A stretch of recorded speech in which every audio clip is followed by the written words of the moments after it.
fake news. Aba, huwag na kayong pumalakpak kung ganun lang din naman pala sagot niyo. Nasusunog kayo eh. Diba? Ang galing ko, mga kababayan. Thank you. Dito tayo, mga kababayan. Kay Willie Rebillame. Alam nyo, sa totoo lang, natatawa ako kay Willie. Hindi naman ako nang babash kay Willie Rebillame. Bagkus, eto hindi ako papayag. Hindi ako susuko. Lalaban ako. Lalaban tayo. Di ba? Dito tayo kay Willie Rebillame ng News 5. Tatakbo si Willie Rebillame bilang senador ng Pilipinas. Yeah? Bilang senador ng mga Pilipinas, bilang senador ng Pilipinas, tatakbo si Willie Rebillame. Ngayon, kung ikaw botante, iboboto mo ba siya? Nasa sa inyo na ang sagot. Hindi ko kayo pwedeng diktahan dito, kay kanya-kanya naman tayo. Ngunit, basahin ko lang muna.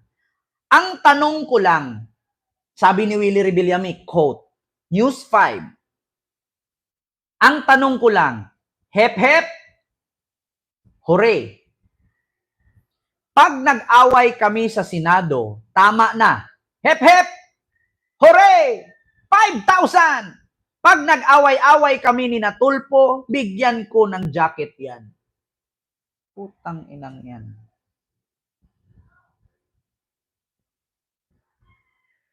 Wala na nga nangyari kay Robin. Wala na nga nangyari kay Bongo, kay Bato, kung sino pa. 'Di ba? Dadagdag ka pa. Hindi na daw kailangan gumawa ng batas kasi ang dami naman daw batas, hindi naman daw nagbago ang buhay ng Pilipino. So bakit ba, Willie, pag naging senador ka ba, babago ba ang buhay ng mga DDS na bobo? Yun bang mga nakulong sa Qatar na nagwilga-wilga, mababago ba ang buhay nila kung ma-deport na sila at hindi na sila pwede mag-abroad? Ba? Robert Espinosa, kay Liani Singson, Ma'am Rosana Hilupo, Evelyn Talanya, Miguel Love shout out. Diba? Yun lang tanong ko. Wala na nga nangyari sa mga artistang naging senador. Dadagdagan mo pa. Tama na yan. Pagod na kaming taong bayan. Mag-show na lang kayo. Huwag niyong gawing game show ang Senado. Sabi nga ni Vice Ganda, sana naman narinig ni Willie Rebillame ang sabi ni Vice. Mga kababayan sabi ni Vice Ganda. Senador Ping Lacson. Vice Ganda. Sa pool si Willie dito, si Ipe, sino pa? Sino yung singer? Si Bundok. Senador. Candidates. Ito Sa pool kayo dito kay Vice, sabi ko sa inyo. Ito natin sa Kongreso at Senado ay yung gagawa ng batas, yung may alam na gawing batas at may planong gumawa ng batas. Dahil ang Kongreso at Senado, ang ginagawa po niya talaga ay gumagawa ng batas, hindi nagbibigay ng ayuda. Diba? Willie Rebillame. Kapag bumoto po tayo sa Kongreso at sa Senado, ang iboto po natin ay yung mga gumagawa ng batas. Wag po natin wag po natin iboto yung mga nagbibigay ng ayuda. Alam niyo, sa totoo lang, mga kababayan, bigyan ng 10,000 pesos yan! Bigyan mo ng jacket yan! Di ba, Ma'am Arlene Pabular? Ang Kongreso, ang Senado, bibigyan ko kayo ng definition ng Congress and Senate. Congress and Senate is part of legislative office. They belong in legislative. So ano ba ang ibig sabihin ng legislative? Ano ba ang functions? Ano ba ang definitions? Ano ba ang rules kapag ikaw ay mabilong sa legislative? Kapag ikaw ay mabilong sa legislative, ang tanging gagawin mo, gagawa ka ng batas, magpapatupad ka ng batas, bubuo ka ng batas. Trabaho mo ay batas. That is what we call legislative, Congress and Senate. Dati assemblyman tawag niyan eh. Kaya? So ngayon, bakit ka boboto ng kandidatong pagkasenador at pagka-congressman, congresswoman kung hindi naman sila mga abogado? Anong gagawin nila sa Senado? Anong gagawin nila sa Senado? Kakantahan? Sasayawan? Tutugtugan ng igiling-giling, igiling-giling. Tapos, take note, ang Kongreso is pareho sa Senado. Ngayon, pag nanalo ka, tapos ang trabaho mo, Paris vendor, anong gagawin mong batas doon? Lulutuan mo ng Paris overload? Yung mga congressman?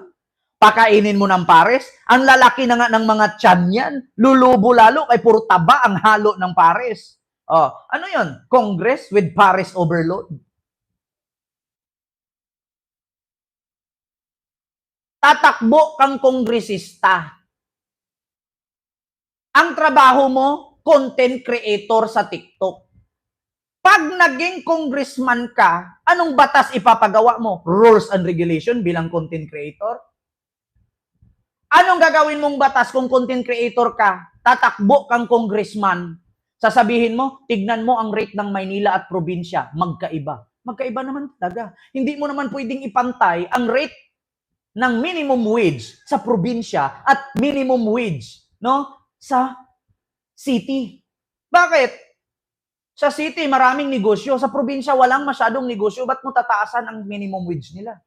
At tatakbo kang kongresista, tapos ilagay mo yung mukha mo sa kalagitnaan ng Cainta at Marikina. Tignan nyo ang minimum wage sa Cainta. Tignan mo ang minimum wage sa Antipolo at Marikina. Magkaiba. Pero isang hakbang lang yan, Marikina na. Isang hakbang lang yan, Cainta na. Isang hakbang lang, Antipolo na. Diba? So pag ikaw ba naging congressman, mapapataas mo ba yan? Ay, hindi po. Bakit? Napakarami na pong congressman natin dyan, 200 plus. Hindi po napapataas ang minimum wage sa probinsya. Tandaan nyo, ilan ang probinsya sa Mindanao, sa Visayas? Ilan po ang congressman dyan? Napataas ba nila ang sahod? Napantay ba nila ang minimum wage sa probinsya at dito sa Mega Manila? Hindi. Kaya, di ba? Huwag po kayong magpabida-bida para iboto kayo ng tao.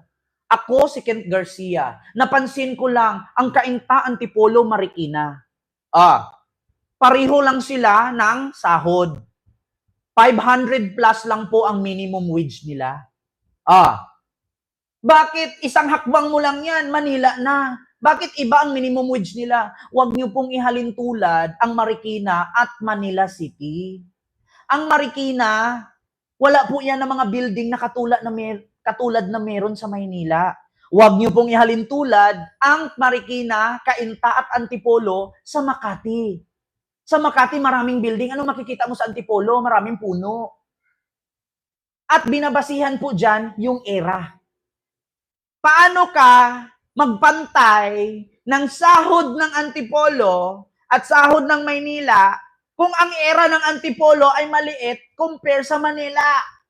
Kung ikaw tumatakbong congressman, huwag mong gawin niyang idahilan ang dami ng tumakbong congressman. Hindi naman na isa batas yan, ikaw pa.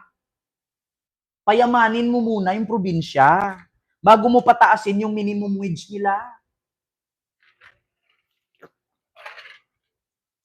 Diba? I am correct? Am I right? Or wrong? Sabi nga ni Vice. Okay. Diba? Yun talaga ang pangunahin nila, yung paggawa, lawmaking sila. Kaya dapat gagawa sila ng batas, hindi mamimigay sila ng pera. Correct. Lawmaking po ito, ha? Dapat Alam mo na, Willie, sapul na sapul ka ni Vice. Di ba? Yun lang. Mga kababayan, hindi ko na masyadong habaan. Ma'am Amelita, hindi po ako makalagay ng blow name. Kasi pag ilagay ko, mawawala po tayo sa live. So ito na. Mga kababayan. Ay, Diyos ko. Mga kababayan, dito tayo kay Sara Duterte. Huwag po kayo magalit sa akin, hindi po ito fake news. Hindi